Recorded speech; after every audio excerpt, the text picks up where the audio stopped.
Welcome to Building Birmingham Together, a show about Birmingham's business leaders' successes, failures, and lessons learned to encourage you to remember that dreaming is free, but the hustle is sold separately. I'm your host, Kim Lee, founder and CEO of Forge. Building Birmingham Together is brought to you today by Forge. Forge is Birmingham's first professional co-working space located in the heart of downtown Birmingham at the Pizitz Building. With private offices, open workspace, as well as meeting and event space, Forge is the place where small business owners and entrepreneurs come together, meet new people, and get work done. If you would like to find out more about Forge, you can visit workatforge.com and schedule a tour directly on our website. Today on Building Birmingham Together, I have Ashley McMakin, or better known here in Birmingham as Ashley Mac. Ashley took a chance in 2007 and turned her side hustle catering business into a career and opened Ashley Mac's. She started out with a catering kitchen in Bluff Park, then had a pickup location in Cahaba Heights for her life-saving to many gourmet to go. And now Ashley Mac's has 5 locations across Birmingham, the newest location being at the Pizitz Food Hall right below Forge, which now gets all of my money. So during the interview today with Ashley, you'll hear how Ashley's passion for food and deep love for people has driven her to create a business that brings so much joy to so many people. So Ashley, thank you for being here today. Thank you for having me. I'm excited to get to talk with you. Yeah, it's so fun. And, just a side note, Ashley and I are great friends. So it's so fun to have another good friend on the podcast. I feel so fortunate to have so many smart business women in my life who are friends and can challenge me and push me. And I learn so much from them. So thanks for being here today. Thanks for having me. Yeah. So before we get started, I'd love for you to tell us just a little bit about your family. I think as listeners are listening, it's always helpful to know the framework from which you're working and what it's been like in your stage in life doing what you're doing. Yes. So we have what I like to say, we have 3 kids and sometimes 5. I'll explain that a little bit. But we have all of our kids came to us very uniquely. We have 2 biological boys that we did pretty extensive fertility treatments with. And then we adopted a little girl from China. And so they are in 5th, 3rd, and 2nd grade. And then we have 2 quasi foster sons. It's not through the foster care system, but it was former employees' kids. And one of them moved in with us when he was 16 and lived with us for a couple of years. And then the other one we have on weekends and vacations, holidays, summer, that type of thing. So yeah, you never know what you're going to catch. I might have 3, might have 5. Sometimes I might have more than that because we have friends' kids, but yeah. And your kids, friends. Yeah. There's always, there's never a dull moment at your house or vacation. Right. I'm actually one of 4, so I'm used to kind of a loud house, and yep, we have that. So fun. So, okay, today I really want to focus on the culture that you've built and the way that you've built your company. But I would love just if somebody is not familiar with your story of Ashley Mac's, if you could just give I know this is asking a lot, but a brief story on how that y'all got to where you are today with Ashley Mac's. Okay, brief story of 15 years. I'll try. try. Yeah, just condense it to, 1 or 2 minutes. No big deal. So I actually started catering for friends and family right after I graduated from college. I went to Alabama, Roll Tide. And at my Roll Tide, that's right. And then just started kind of dabbling in catering actually when we were engaged, and just thought, I wonder if I want to do this one day. But then we got married and I realized I needed a job that made money. So I went and worked at a marketing advertising agency doing marketing. And it was there that I had a coworker that loved to cook as well. And so we would kind of talk about, just making stuff for friends and family. And then we were like, let's just start a little business. It was very we made our own business cards. It was actually called A Taste of Birmingham. So it was very this is kind of fun. Let's do this on the side, just a kind of a creative outlet. And so honestly, like I said, not that much thought went into it. It was more of, we're going to come up with some basic things that we like to cook and, promote to friends and family, that type of thing. And so after a few months, it was just word of mouth. We were both from Birmingham and so had a lot of connections. And it was to the point where I was up cooking till like midnight, then going to work an 8 to 5 job, coming home cooking. And kind of the straw that broke the camel's back was one day I came in or came back from lunch and got called into the boss's office. And she was like so nice, but she was like, I know y'all are doing some catering, but you've been gone for 2.5 hours at lunch. And you might need to just kind of decide which of these jobs you're going to do, basically. And so now as an employer, I'm like, oh my gosh, I'm mortified. I'm like, I know. Oh my goodness. I was young, that's what I'm going to say. But anyway, and so it's funny because they're actually really big catering clients of ours now, Martin Advertising. And they come in Ashley Max all the time. So they forgave me. But basically after that time, I went home and told my husband and was like, okay, like, should I keep pursuing this, or should I just not worry about it, cut back, keep my paying real job? Yeah. And I decided, he was very encouraging. He's an accountant, was at working in an accounting firm. And he was like, go for it. Like what do we have to lose? Like, just, that's fine, And really at that time too, my dream job was to be a mom.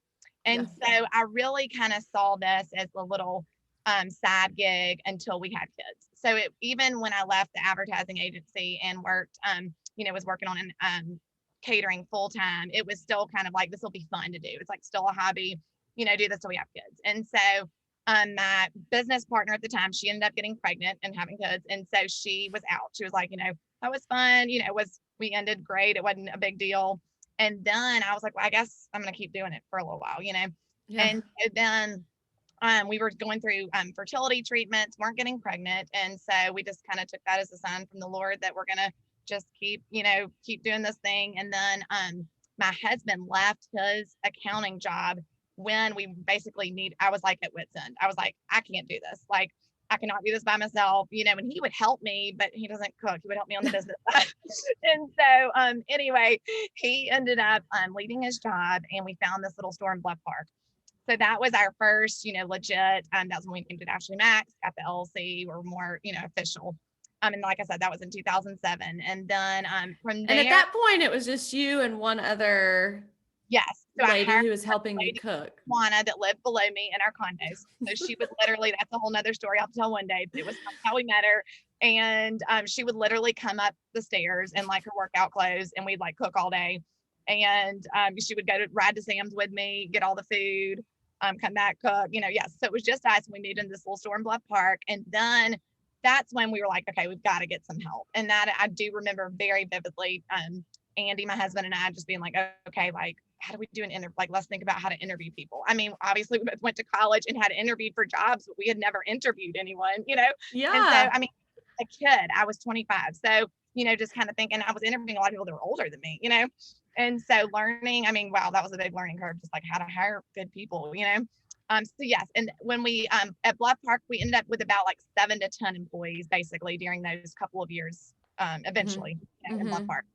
And then that is also where originally this was just a catering kitchen, Bluff Park was, and I had a little tiny storefront, and our customers would like come pick up stuff, like a catering customer, let's say, and they would be like, I wish you would sell your chicken salad like in smaller containers. Like, I'm coming to pick it up for $50 for my office, but I want some for my family. And so that's really how the Gourmet to Go was born. It was just out of necessity and out of need and request from our customers. And so I was like, okay, that sounds good. So we put up a tiny little refrigerator with like 2 little doors and had like little things of chicken salad and our poppy seed chicken, just small quantities basically.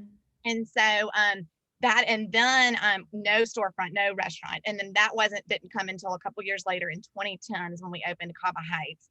And that was where my husband talked me into having a cafe. And so he's always right. But so when we got the space in Cava Heights, it was a restaurant before, so there's all this seating out front. And so even when we signed the lease, moved in my mind, it's like we have a big catering kitchen now. We have a place for people to pick up on this side of town. That was another thing that was, kind of out of necessity, that we have a lot of clients over on that side of town and not Bluff Park, or both, And so, but then when we walked in, my husband was like, I mean, there's tables and chairs. Like, can we just serve the menu? And I was like, that's a restaurant. No, I do not know. I've never worked in a restaurant. Like, I don't know how to do that, Yeah. And so anyway, he was like, well, just the same menu that you cater. What if we just like put that on plates and served it? You know, make it sound real simple. So simple, right? No big deal. No big deal. So anyway, you can see who won that argument. So eventually I was like, okay, I guess we'll try it. And the first day we opened at Cava Heights, I remember I was like on the line making sandwiches and, you know, just praying someone's coming. I think we had like 10 customers. I mean, you know, it was like, and that too was just a afterthought. It was like, oh, people come to get sandwiches, great, but I'm here to cater and to have my cakes and my gourmet to go, you know? Right.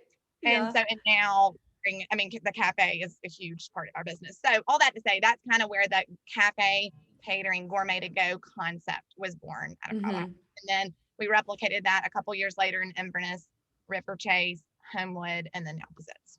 And now it Pizzitz. Now Pizzitz. So now everybody downtown can easily get it too. Yes. So we're real excited to be down here. So, which I know downtown is a little bit, this is, what month is this? April. We're recording in April. I think it will come out in May in 2021. So downtown Birmingham is still very slow, but it's amazing for all the people who live down here who can get that gourmet to go to not have to worry about cooking dinner. Yeah, we love that. It's been a great, honestly, spot for it. Of course, it's slower than we hoped because of not as many people working down here, but the clients and our customers that we have had come in has been great. And we cater so much down here anyway. So a lot of people knew who we were and we're excited to have us here to be able to get there, you know, just smaller quantity items, whatever. So we appreciate everyone that's come to visit us down here. That's right. Well, so I kind of want to go back to how you built your team, because I know there's a lot of listeners that are thinking about starting a business or are younger businesses, startups. And I know you really learned on the go, and Andy, your husband, was working with you, but y'all were still both really young. So what was it like to go from you and Dewana? That's her name? Wana. Okay. And then bringing Andy in, but how you thought about building out your team, and at what point you're like, okay, now we need to spread out this and have like an executive team. Like, what was it like to build your team as your company grew? Yeah, I was thinking about that when you asked that it was definitely very organic. You know, as I look back, like how did it wasn't a one day in our 5-year plan is to have an executive team, you know. It was very like, okay, like what do we need to do today to survive, you know, type thing. And our leadership team, I mean, Andy and I knew early on that if we were going to own and run restaurants, we wanted to do it different than a lot of people, meaning a lot of people that run restaurants, because the margins are so small, they're there all the time. Like they want to be, you know, they're going to run it themselves basically. And knowing that we were young and wanted to start a family, we did not want to be like, okay, it's dependent on Ashley being there every day from 7 a.m. to 7 at night or whatever, you know? Yeah. And so we knew early on, we're going to invest in good people. We are going to, you know, see them holistically as far as, you know, just them as a whole person and having, which we can talk about later, you know, just the dignity and that work provides basically. And so we really wanted to pour into our employees basically. And so that's kind of how it started. And then honestly, as we hired people and saw potential in people, you know, wow, they are really good at like training, or they're really good at helping build their own team, you know, or helping us hire other people, and like leadership skills in people.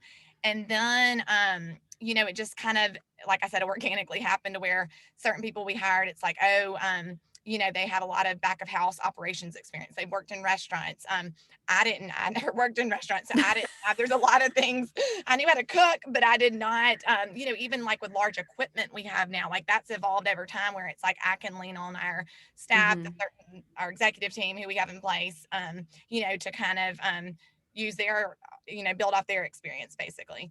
But then honestly, our general managers, like our locational general managers, did not come about really until like the last 5 years, because at first it was kind of, we were all managing each location. So like we had you know, employees at each store, and then we had what we call now, it wasn't turned into them, but our executive team. So we kind of floated like our upper level management. We would go check on the stores, but then after you put in, you know, really once we had 2 full locations, it's like, okay, we need someone there to charge, you know? And so it really did kind of happen organically. And now, we can, these different executive team members can oversee, like we have someone that's like operations, it's like he is inventory and thinking through how to make things, work more smoothly, and the menu along with me, and the bookkeeper, and customer service, representative or whatever. So like there's different aspects in marketing, that we depend on, that executive team for. And honestly, could not do that without them. And then our goal as our executive team is to build into each of our general managers. Mm-hmm.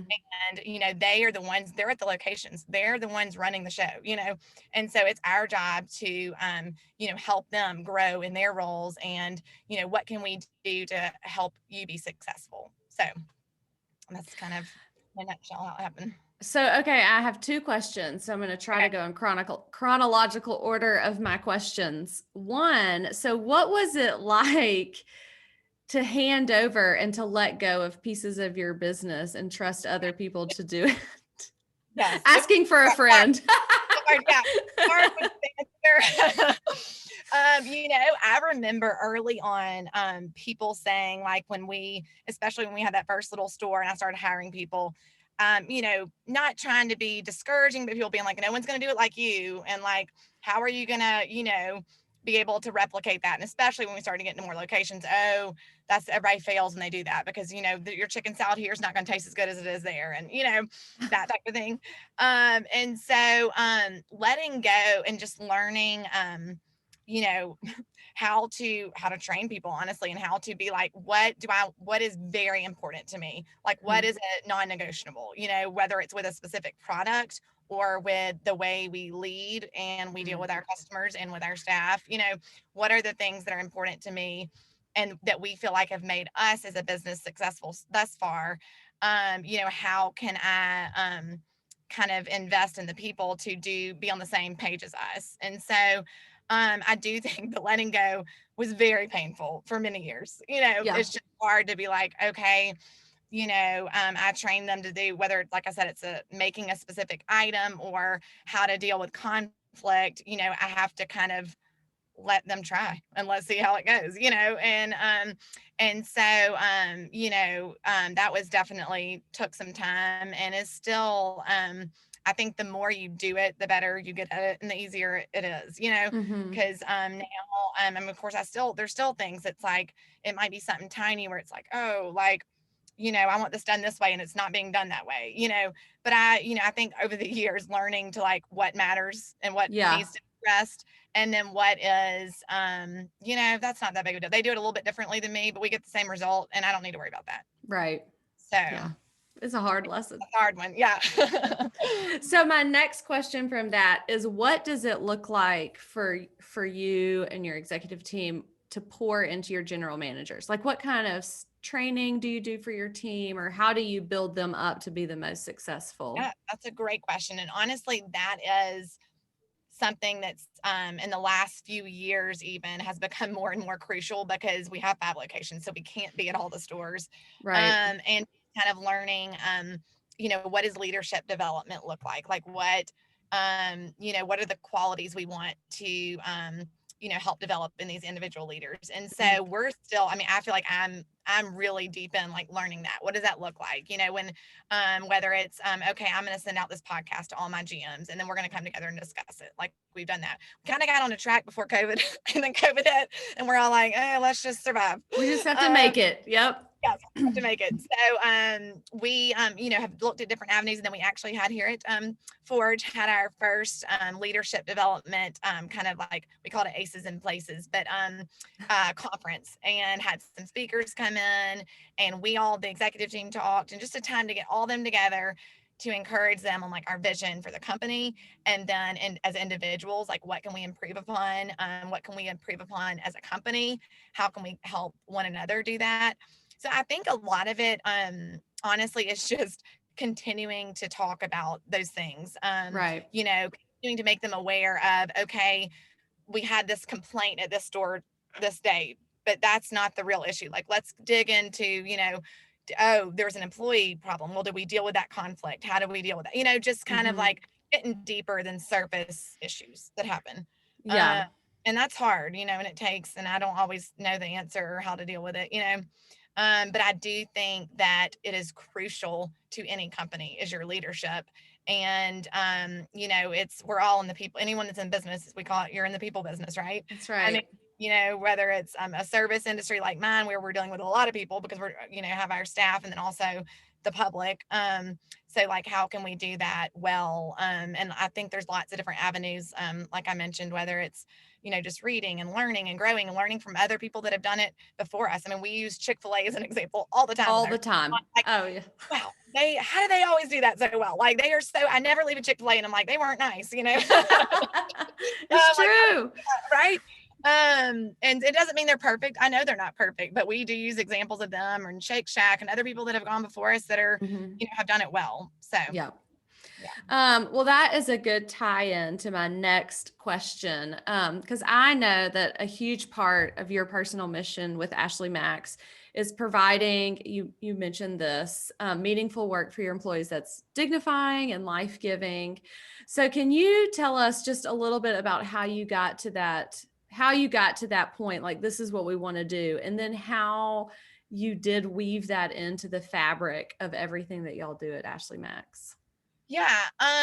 Well, when we first honestly started hiring, in the early days, you start to kind of, like I said, don't have a restaurant background. And so it's a wide variety of people that work in the restaurant industry. I mean, just like any industry, but I do think maybe more wide variety. Mhm. College kids, high school kids, single moms, people from we employ a lot of guys that are homeless that live at a mission, people with that are have had past addictions, whatever it might be.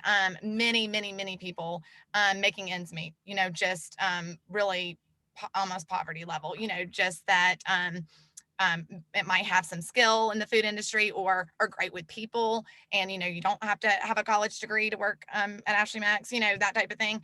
And so we started seeing just, wow, there's a lot of needs, in our Mhm. staff and needs personally, and then, how to help them in their vocation. And so really, I feel like it was born out of not something that we're like, when we started Ashley Max, we, of course, we wanted to treat everyone well and had certain Right. things important to us, but I don't think we knew the extent of just the different backgrounds that people have and all coming together towards a common goal was a really, really neat thing. And just, hearing just the different struggles that people have, and how can we help them,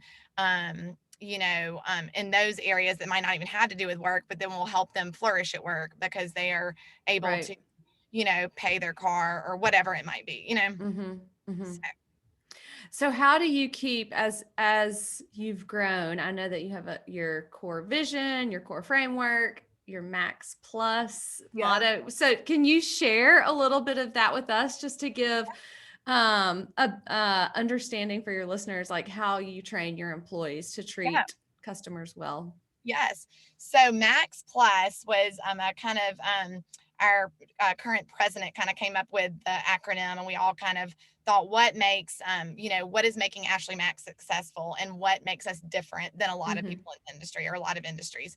How what is unique to us, and so we came up with this Max Plus, model a servant's heart, act with grace, communicate.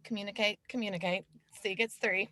Yeah, yeah. And then strive for excellence. And then the plus is go the extra mile. Mhm. And so we just thought, we, like I said, we like what is good leadership? Okay, as a leader, am I modeling to my staff, that I'm here to serve? I'm not above sweeping the floor. I'm not above cleaning the bathrooms. I'm not above doing the dishes.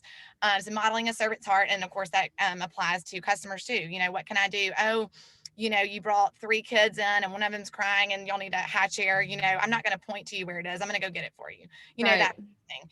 And then acting with grace is a big one for us just because we feel like with our faith and just the way we want to conduct ourselves is with grace. We're, someone makes a mistake the first day on the job, we're not going to be like, see you later. Mhm. We're going to, we want to help you. We, and same thing with customers. We want to be gracious. We know that people have bad days on that side too. They come in and they're maybe upset and complaining about something for the third time. And we thought we did what we could do to fix it, but just thinking, okay, I'm going to treat that person with grace and how I would want to be treated. Mm-hmm. And communication is an obvious one that we all know in the workforce and family life, every part of life, right? Right. Communicate. Like, are we all on the same page as a leadership team? Are we all on the same page as, just as a company? And are we all acting and going towards the same goal? And then striving for excellence. Are we with our food? Are we, coming in every day and doing the best that we can do? Are we, following the recipes? Are we tasting it and making sure it's accurate? Are we across all 5 locations serving the same great food as we are, at our first one, basically? And then, striving for excellence with one another, with how we treat each other, with the customers, and then going the extra mile kind of covers all those. Like, what can I do today that, to go outside my way to make a customer feel special, or to, help out a coworker when it's not in my job description that I have to do that, but I want to go the extra mile because that's who you are. So that's Max Plus. So yeah. So how do you, now that you have 5 locations, I mean, how do you keep that same culture? I mean, of course, we all think about Chick-fil-A because it's the same everywhere, but how do you, as a business owner here in Birmingham, how do you keep that culture across different locations, or just think of organizations as they grow? Right. I mean, honestly, I think the starting point is when we are hiring our leadership. Being aligned culturally with us is the number one thing we're looking for. You can come and have 15 years of experience in the food industry and be super smart and a hard worker, and you're going to do everything, but you don't do it the way we want it to be done, meaning with grace and modeling a servant's heart and with kindness.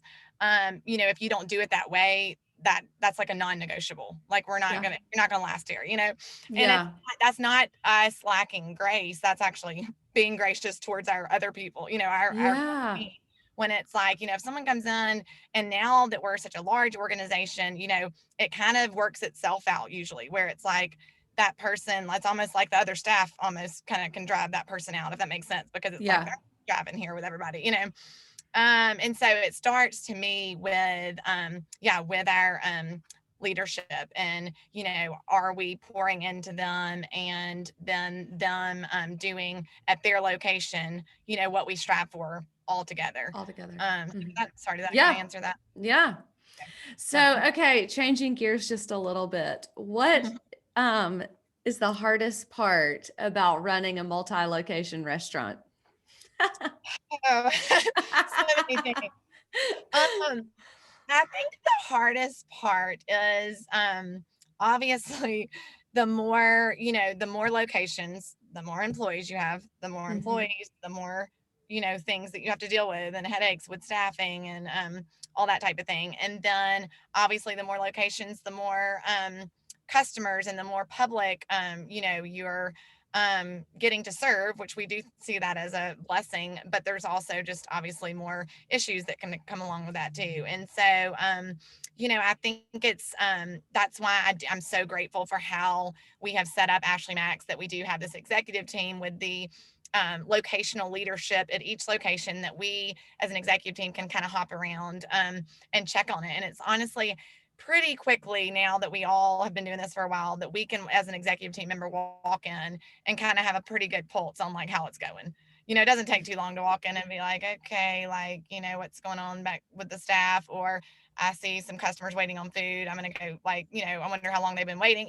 You can kind of get a gist of how it's going. And that's not just me, but our other exec team members too, on like just kind of getting a gauge on how it's being run, and how the experience is for the customers, for the staff, that type of thing. And so it's hard. I mean, and I can't imagine it doing it without our team, our executive team, and our whole leadership team, because, and that's when people, I think, might assume, and some people might do it this way, where it's like the owner is kind of running all of them, and that's not how it works here. Yeah. After. So thankfully I'm not dependent on that much. But and so yeah, just being able to kind of it's a challenge for sure. Just wanting to operate them all excellently. Yeah. Obviously when you have five, it's different than when you only had one and one focus. And so now, doing menus, but seasonal specials, like that's a much bigger task than it used to be, because it used Oh, to be, yeah. oh, let's try this there for a month and see how it goes. And now it's like I've got to train 5 locations how to do this, how to do it right, how to order their, products, how to make it well, how to serve it well, all that, how to promote it at each location. And so Yes. I think there's lots of challenges of just, yes, the multi-location. But So what is your greatest joy? What do you love the most about what you do? okay, so my greatest joy is honestly getting to hear, whether it's from an employee themselves or a former employee, or recently I had a couple different moms say something to me when I saw them in the store of, I'm just so thankful for the job that, you gave my son or daughter. Oh, It meant the world to them. I don't think you understand what a special part Ashley Max has played. They were in a really rough, spot in their life. And you really, I don't think you realize what an impact it's had on them. Like, I mean, the mom was crying, I was crying, just things like that. When you hear that, you're like, okay, this is worth it. Like, this is, it is impacting people's lives, and then especially some of our guys that work for us that are homeless, that have been able to kind of get back on their feet, and some of them have worked for us for like 4 years but still live at one of the missions here. um, mhm. for them to tell us, this is my family, I'm never, never leaving here, this is my, it's where I come, it's like we're their safe place, we are, kind of their constant. And for many of them, their only constant, Yeah. they don't have other family. And so when I see that or talk to them or hear that from them, I think I'm like, man, that is like really what it's all about. It's people that matter. And it's, I love hearing, oh, I love your chicken salad, I love your strawberry cake. Like, of course, that never gets old to hear that Yeah. people enjoy our food. But I told my staff this recently at our conference, that doesn't bring me to tears. Like, it's great to hear, but when someone's life, is impacted by what we do, that's when I'm like, this is amazing. Oh, that's great. Okay. So one of the questions that I always ask, there's two questions. One is, so the title of this podcast is Building Birmingham Together. I love looking at how different organizations are working to make the city better, but often we don't like look at them collectively. Like, what are we all doing to play our part in making the city better? So, what role, and I know you've talked about it some, but maybe there's more, do you see that Ashley Max is playing in making building Birmingham together? Yeah.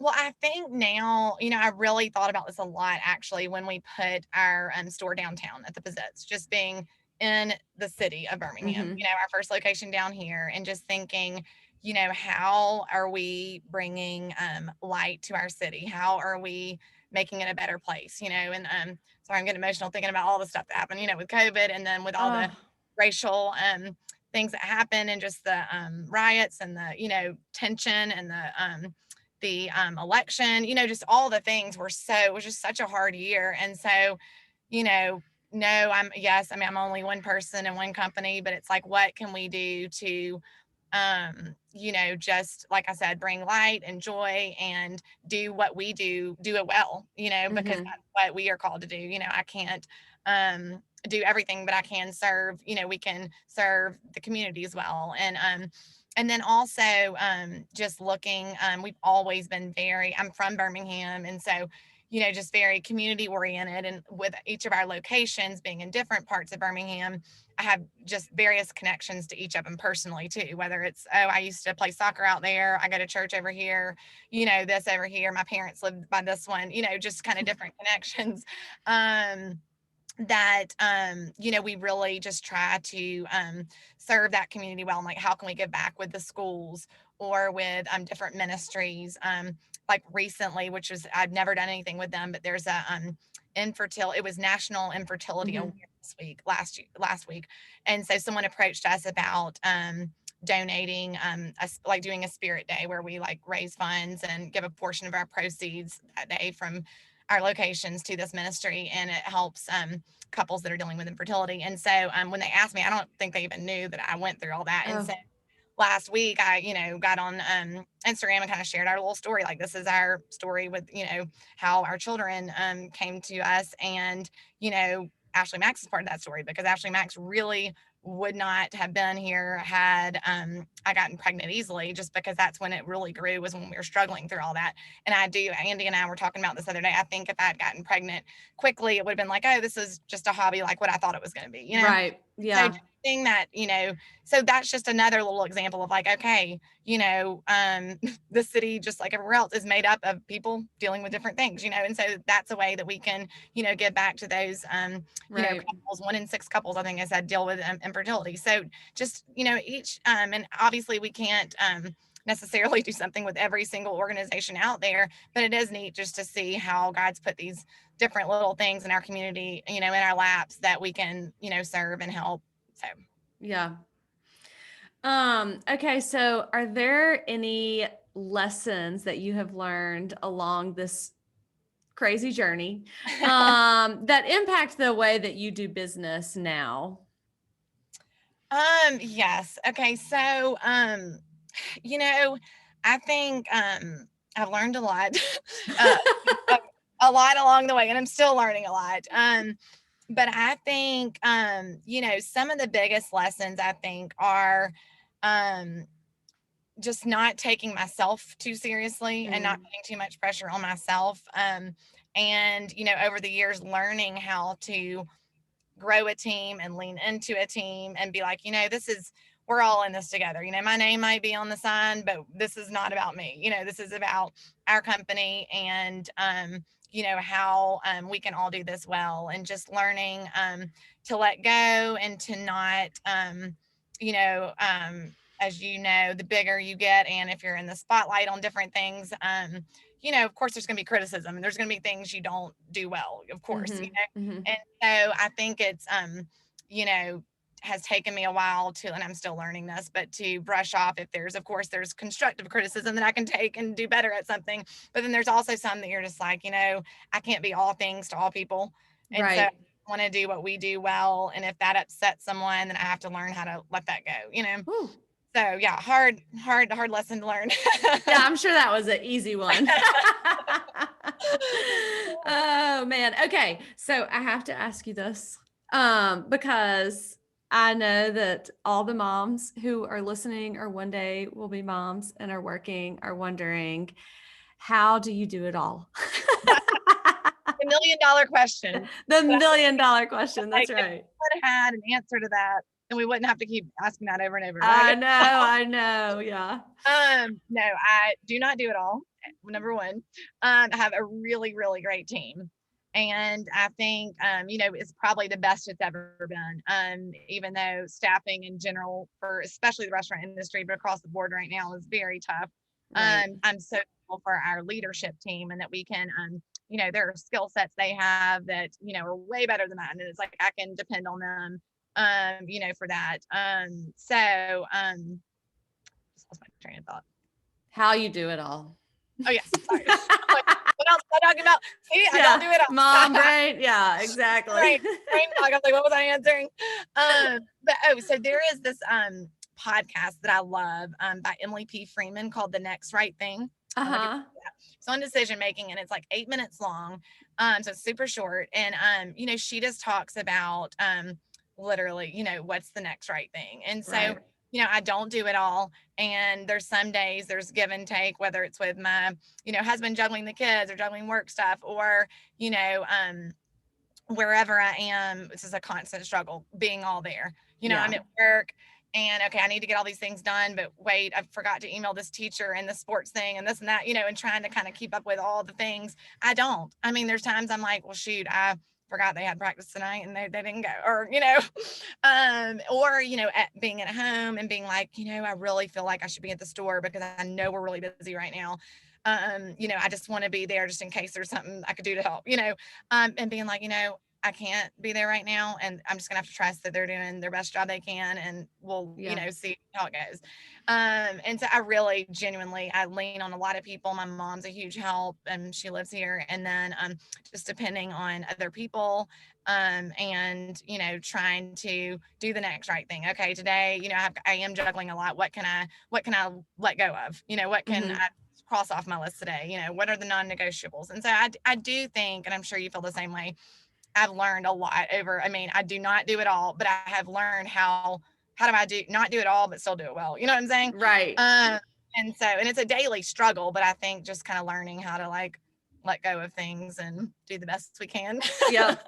I know. Okay. So for the people who are listening, who are wanting to grow their business and like to learn, can you share with us like some or one or two of your top favorite business books that you like? I know you like to read, or it doesn't necessarily have to be business, but it's impacted the way you do business. Yeah. I love Patrick Lencioni. He's like Oh, anything. Yep. anything of his. I just read The Motive, but I've read a bunch of his, Oh, and The Motive is very good. oh, It's I like haven't read that one. it's written to like CEOs and like how do you run your corporation, what's important, and being the chief reminding officer is something Oh, said in there that I like will never forget, because I'm like, yes, because sometimes I would feel like, oh, I already said that to them, so I shouldn't have to say it again, or I don't want to make them annoyed that I said it again. And now I'm like, you know yes. what, that's okay. I have to like, if the things that are important, I need to kind of be like Yeah. my officer. So I I love that. that cool. But so yes, I love his books. And then gosh, another business book. My husband actually reads a ton too, and so he'll pass on some to me, whether it's different aspects of leadership or specifically food. I can't remember the author, but the In-N-Out Burger story, which was so Oh, fascinating. Yeah, because they okay. franchise and like how did they do that, and how it was just a neat story. And the same with the Chick-fil-A. I read the Chick-fil-A one. So yeah, I love to read some industry specific ones, and then some just general, leadership. But Yep. yeah. Okay. And are there any podcasts that you love to listen to that help you grow as a leader? Yeah. I like the Story Brand by Donald Oh, Miller. yeah. Mm-hmm. I really like that. I think it's kind of geared towards marketing, and but it's really like he has just some great things to say. I feel like I listen to those a lot. And then I love How I Built This. Yes. I mean, I'm just like I could listen to those all day. What's it, Guy Raz or whatever it was? Yes. Yes. I know. He's so good. I like going to walk or run or whatever and listen to him. But yeah, I love hearing how different, and you can learn from so many. I mean, it doesn't matter what they're doing, you can Right. just learn like how they, honestly, how many of them are, I failed at this, then I tried this, I failed. I mean, and I have that, we all have that whole story, I'm sure. We're like, Right. Ashley Max, you might see it now and be like, oh, they so successful and like grew overnight. And I'm like, oh, there's a lot of things we did wrong along the way. We had to learn the hard way. So yes, I do really enjoy listening to those business podcasts. Yeah. Okay. And here is another $1 million question. What is your favorite thing on the Ashley Max menu? Always a hard one. Okay, so this is funny because I actually recently did a post on this or a story or something like in the last year, because I'd never used this as my answer, because Oh, I know, because I just didn't ever think about it, and it seemed so obvious, and then I was like, that's not really. But I guess according to frequency, I would have to say chicken salad, because okay. I literally keep it in my refrigerator at home, have it in my refrigerator at the office a lot of times. Obviously, it's at all the stores. And so it's just so easy and it's quick on the go. So a lot of times I'll be going to check on the stores during lunch rush, and I'm not like able to like sit down and eat a salad. So it's like I'll Right. be running in between locations. I really eat in my car like all the time. So I'll be like going between locations, and I'll like throw chicken salad on some bread or with some crackers, So I haven't gotten sick of it yet. So yeah.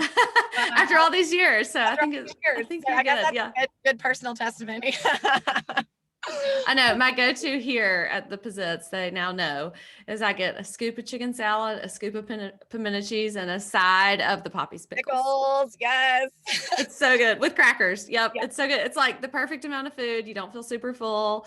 It's so right. easy. Yeah. And Yes. delicious. Yeah. Oh, okay. Well, Ashley, thank you for being on the podcast today. I really enjoyed it. I loved hearing about how you develop and grow your staff, and just the dignity and respect that you treat your employees and your customers. So thank you for the work you're doing in our city, and thanks for being here today. Thanks, Kim. Appreciate it. Yeah.